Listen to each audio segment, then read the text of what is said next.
कौशाम्बी में लोकसभा चुनाव की तैयारियों का जायजा लेने पहुंचे कैबिनेट मंत्री अनिल राजभर ने कांग्रेस और समाजवादी पार्टी पर जमकर निशाना साधा है।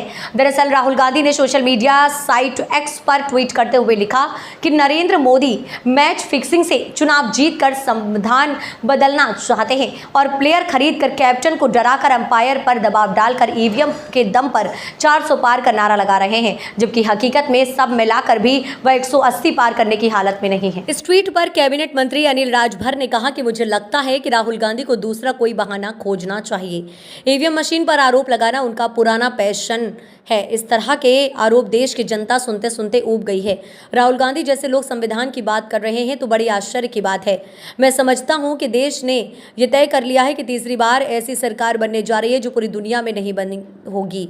वहीं प्रियंका गांधी के भगवान श्री राम के आदर्शों पर दिए गए बयान पर पलटवार करते हुए उन्होंने कहा कि प्रियंका गांधी इस तरह की बात करती रहती हैं। मोदी जी के सरकार के पुरुषार्थ का परिणाम है कि जो लोग कभी भगवान श्री राम के अस्तित्व को ही नकार करते हैं, आज वो लोग भी भगवान राम को याद कर रहे हैं। बार कहते हैं कि मोदी जी का ये कालखंड सनातन को हजारों वर्ष के लिए स्थापित कर रहा है, हमारी संस्कृति और परंपराओं को मजबूती प्रदान कर रहा है।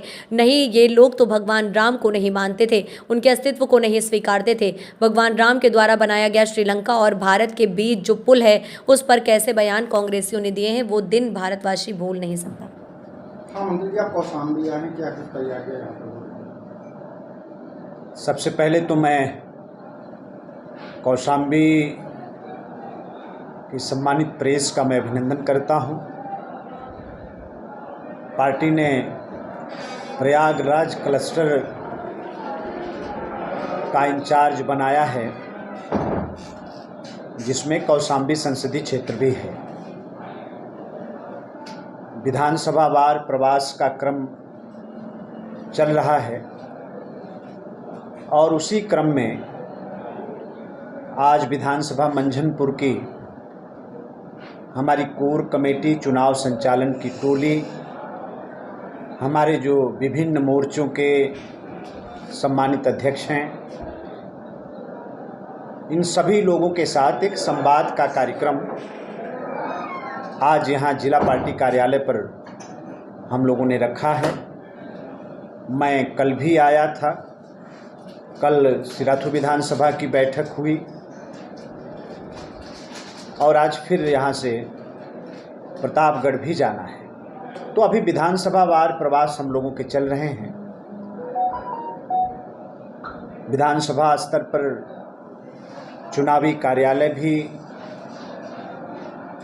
हम लोगों ने खोला है और लोकसभा स्तर पर जो चुनावी कार्यालय है वो बहुत पहले उद्घाटित हो गया था। तो आज संगठन की ही बैठक है और ये रूटीन की बैठक है, उसी कार्यक्रम में आज कौशाम्बी आना था। राहुल गांधी ने ट्वीट किया है कि नरेंद्र मोदी मैच फिक्सिंग से चुनाव जीतकर संविधान बदलना चाहते हैं, वह ईवीएम मशीन के दम पर 400 पार का नारा दे रहे हैं। इस पर क्या कहना है? मुझे लगता है कि राहुल गांधी जी को दूसरा बहाना खोजना चाहिए। ईवीएम मशीन पर आरोप लगाना उनका पुराना फैशन है और इस तरह के आरोप को देश सुनते सुनते ऊब गया है। कोई और दूसरा बहाना खोजना चाहिए उनको। और राहुल गांधी जैसे लोग भी संविधान की बात कर रहे हैं, बड़ी आश्चर्य की बात है। कहीं कोई स्वीकार्यता नहीं है और ऐसे बयानों की ना ही कोई प्रासंगिकता है। मैं समझता हूं कि देश ने तय कर लिया है। तीसरी बार मैं फिर कह रहा हूं कि देश ही नहीं, दुनिया के अंदर ऐसी सरकार, ऐसे बहुमत की सरकार नहीं बनी होगी जैसी देश के अंदर बनने जा रही है। प्रियंका गांधी के अभी एक वीडियो सामने आया है, आपने भी सुना होगा।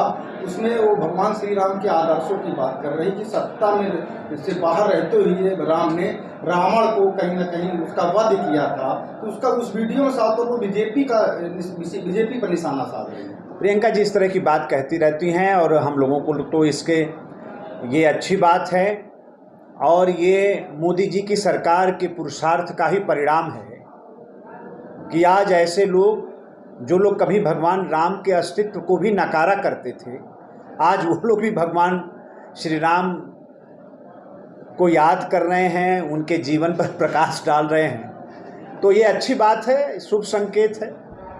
और हम लोग तो बार बार कहते हैं कि मोदी जी का ये कालखंड सनातन को हजारों वर्ष के लिए स्थापित कर रहा है, हमारी संस्कृतियों को, हमारी परंपराओं को मजबूती प्रदान कर रहा है, और उसका ही परिणाम ही तो है। नहीं तो यही लोग तो हैं भगवान राम को ही नहीं मानते थे, उनके अस्तित्व को ही नहीं स्वीकार करते थे। अब भगवान राम के द्वारा बनाया गया जो लंका और भारत के बीच में जो पुल है, उस पर कैसे बयान कांग्रेसियों ने दिए, तो वो दिन कोई भारत का आदमी भूल नहीं सकता है। अखिलेश यादव ने एक फोटो ट्वीट करके कहा है कि देश के प्रथम नागरिक मतलब महामहिम राष्ट्रपति जी का मान सम्मान सर्वप्रथम सर्वोपरि होना चाहिए, जिसमें राष्ट्रपति जी खड़े और प्रधानमंत्री और लालकृष्ण आडवाणी जी बैठे हुए हैं। देखिए, अब छोटी छोटी बात को बाहर निकालना, और कोई मुद्दा इनके पास है नहीं, और कोई बात कहने को है नहीं। जब इनको मुर्मू जी को जब भारतीय जनता पार्टी ने अपना राष्ट्रपति, देश का राष्ट्रपति बनाया, तब इन लोगों ने कैसे बयान दिए, किस तरह के बयान दिए, किसी से छुपा है क्या? तो संस्कार समाजवादी पार्टी से सीखना पड़े, मैं समझता हूँ इससे बड़ा कोई दुर्भाग्य नहीं हो सकता। तो समाजवादी पार्टी और उनके अध्यक्ष से हमें संस्कार नहीं सीखना है। विपक्ष लगातार मुख्तार अंसारी की मौत पर सरकार को जिम्मेदार ठहरा रहा है कि मुख्तार अंसारी ने पत्र भी दिया था कि उन्हें थाने में आवेदन दिया जा रहा है, इसके बाद भी सरकार भी गंभीर नहीं हुई इसमें। नहीं, परिवार ने देखिए जो आरोप लगाया है, उस आरोप को और आरोप लगाते हुए जिस जांच की मांग की परिवार के लोगों ने, सरकार ने उसको मान लिया है, सरकार ने जांच बिठाया है। अब प्रतिपक्ष के लोगों को भी और सब लोगों को इंतजार करना चाहिए, जांच की रिपोर्ट आ जाए तो दूध का दूध और पानी का पानी हो जाएगा। कल दिल्ली में इंडिया गठबंधन की एक बड़ी बैठक हुई, इसको आप कैसे देखते हैं? कुछ नहीं है, ये सब जानते हैं कि आज नहीं तो कल हमको भी जाना है, तो हमारी जान कैसे बची, इसी बात की छटपटाहट है और इसी बात का फ्रस्ट्रेशन है। उस रैली में सारे नेताओं के भाषण आप सुनिए, तो वो फ्रस्ट्रेशन निकाल रहे हैं, वो बेचारा बनने का प्रयास कर रहे हैं। तो देश की संपत्ति को लूट कर आप बेचारा बनने का नाटक करेंगे और सरकार और एजेंसियां आपको छोड़ देंगी, तो ऐसा नहीं होगा। मोदी जी के कालखंड में एजेंसियां पूरी तरीके से कार्रवाई के लिए स्वतंत्र हैं और वो निष्पक्ष तरीके से अपनी कार्रवाई को आगे बढ़ा रही हैं, और जितने आरोपित हैं ये सब के सब कोर्ट गए हैं। माननीय न्यायालय ने क्या कहा है, इसको तो वो एक बार भी नहीं कहते। माननीय न्यायालय से कितना इन लोगों को राहत मिली है, इसकी भी चर्चा एक बार नहीं करते।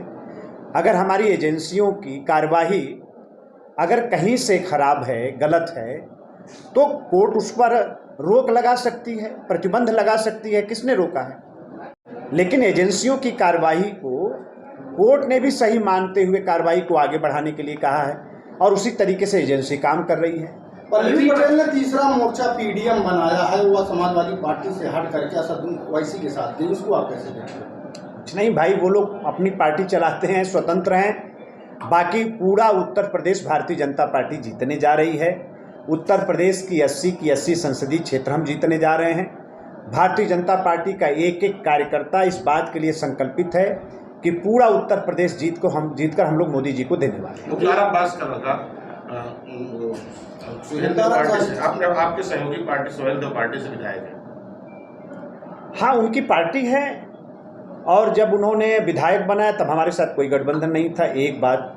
दूसरी बात, जो लोग पार्टी चलाते हैं, कोई संगठन चलाते हैं, वो अपने काम करने के लिए स्वतंत्र होते हैं। उनकी विचारधाराएं अलग हो सकती हैं, उनके विचार अलग हो सकते हैं। कई विचारों पर आपस में हम सहमत भी हो सकते हैं, और कई विचारों पर मत की एकता कोई अनिवार्य भी नहीं है। तो उनके अपने विचार होंगे, अपने तरीके होंगे पार्टी को चलाने का, वो चलाने। प्रियंका गांधी ने ट्वीट कर कहा है कि भारतीय जनता पार्टी में अगर कोई भी भ्रष्टाचारी जाता है तो वो धुल जाता है, और अपने पार्टी के चंदे को लेकर, बैन को लेकर कहा है कि तकरीबन 42 करोड़ रुपए भारतीय जनता पार्टी के खाते में गया, जिसका ना CBI, ना ED, ना IT कोई कार्रवाई नहीं हो रही। तो चुनाव आयोग के पास जाएं प्रियंका जी, कौन रोक रहा है उनको? किसी ने रोका नहीं। और माननीय सर्वोच्च न्यायालय के मंशा के अनुरूप जो चुनाव का चंदा होता है उस पर कार्रवाई आगे बढ़ रही है, चुनाव आयोग आगे बढ़ रहा है। तो प्रियंका जी और कांग्रेस पार्टी को कौन रोका है कि जाएं चुनाव आयोग में शिकायत दर्ज करें अगर हमसे कोई गलती हो रही है तो? कहीं भारतीय जनता पार्टी पारदर्शिता नहीं रख रही है तो उनको जाएं, उनको कौन रोक रहा है? लेकिन न ये चुनाव आयोग जाएंगे न माननीय न्यायालय जाएंगे, क्योंकि इनको भी पता है कि भारतीय जनता पार्टी पूरी पारदर्शिता के साथ काम करती है और कहीं किसी प्रकार का कोई प्रश्न खड़ा नहीं किया जा सकता भारतीय जनता पार्टी के कार्यक्रमों पर और हमारी व्यवस्था पर। कौशाम्बी लोकसभा में 20 मई को मतदान होना है, अभी तक भारतीय जनता पार्टी को प्रत्याशी नहीं मिल रहा है या तो भारतीय जनता पार्टी प्रत्याशी में लेट कर रही है? और अगर 20 मई को मतदान होना है तो क्या प्रत्याशी लोगों तक पहुंच पाएंगे?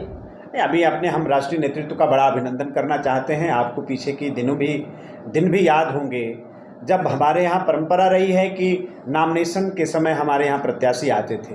अब तो बहुत पहले प्रत्याशी आने लगे हैं, कौशाम्बी भी आ जाएंगे प्रत्याशी।